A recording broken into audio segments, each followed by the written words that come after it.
So, guys, tell me, what's more important, people or ideas? We have all seen this recurring pattern, right?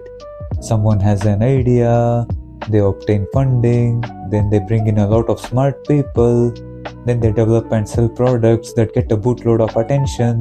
The initial success begat more success, luring in the best engineers and attracting even more customers with high profile problems to solve.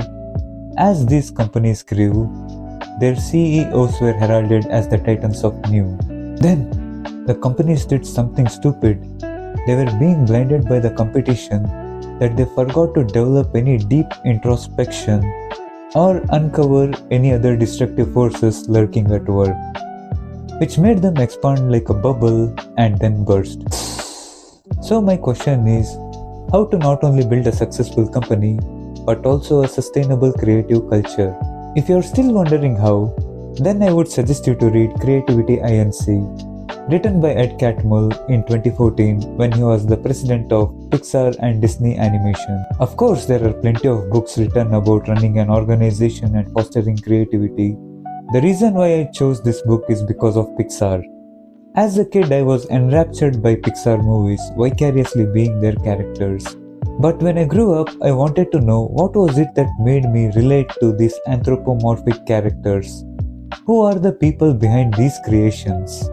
And how do they do this movie after movie?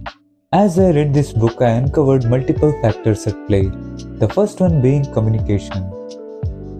Does the communication structure represent the organization structure? It shouldn't be, because everybody should be able to talk to anybody. And not just talk, the manager must support ideas, and the employees should feel their ideas are being additive and not competitive. Whether the alternate or opposite viewpoints are being disparaged without consideration, is there more truth in the hallways than in the meetings? Then that's one big red flag. So the second factor is internal competition. Every organization have different departments whose agendas differ but have interdependent goals. For example, in a movie context, the writers and directors want to tell the most affecting story. The production designers want the film to look very beautiful. The finance people want to keep the budget within limits. And the marketing people want a hook that's easily sold to potential viewers, and so on. Let's say the director gets everything he or she wants, then the resulting film would be too long. If the marketing people get everything they want, then the resulting movie would be an imitation of what's already been proven to succeed, but in all likelihood a creative failure. So, if one wins, then the whole organization loses. So the question is, whether the organization, in order to sustain a healthy culture, recognize the importance of balancing the competing desires and allows interaction with one another. So the third factor is being open to change. Are companies not considering the role luck played in their success? In doing so, they are becoming more conservative of what already works, making the protection and implementation of new ideas cumbersome.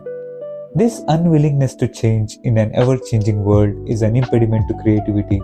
Ultimately, the thesis of this book is that there are many blocks to creativity, but there are active steps that we can take to protect the creative processes. This book is definitely not a memoir, but it takes examples of the mistakes committed and lessons learned by delving into the history of the author and that of Pixar. This book is for anyone who wants to work in an environment that fosters creativity and problem solving. So guys, my answer to the question at the beginning is that people are more important than ideas. Give a good idea to a mediocre team and they will screw it up, but give a mediocre idea to a great team, they will either fix it or come up with even better. Thank you for watching this video. Please do like, comment, share and subscribe. And until I see you next time, happy reading.